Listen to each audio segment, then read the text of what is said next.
Üzü ay yüzlüm, dili bal sözlüm, derdinden ölərəm, ay xumar gözlüm.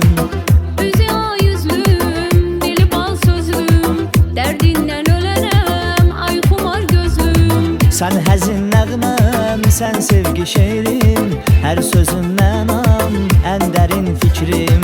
Sen nazlı yarım, derdi okşarım, en şirin günahım, bu gülüm sabahım, bu gülüm sabahım. Ölüncə varsan, mənim eşqimdə, eşqimdə yarsan, mənim eşqimdə.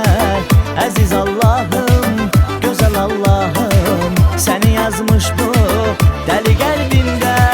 Benim bu kalbim sana aittir, buna Allah'ım özü şahittir. Alnımın yazısı eşki gönlümde, yazılmışsan bu deli kalbimde.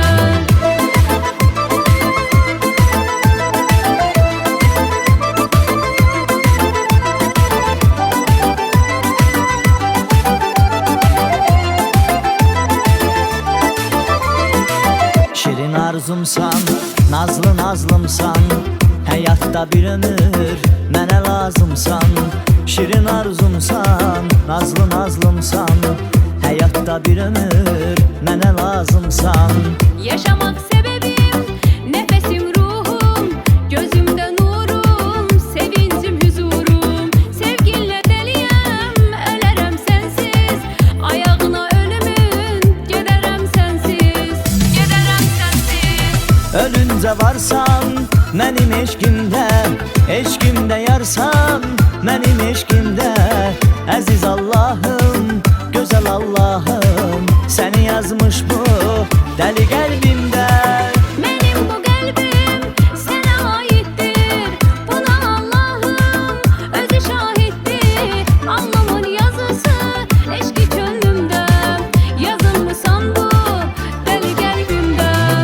Ölüncə varsan, mənim eşqimdə, eşqimdə yarsan, mənim eşqimdə.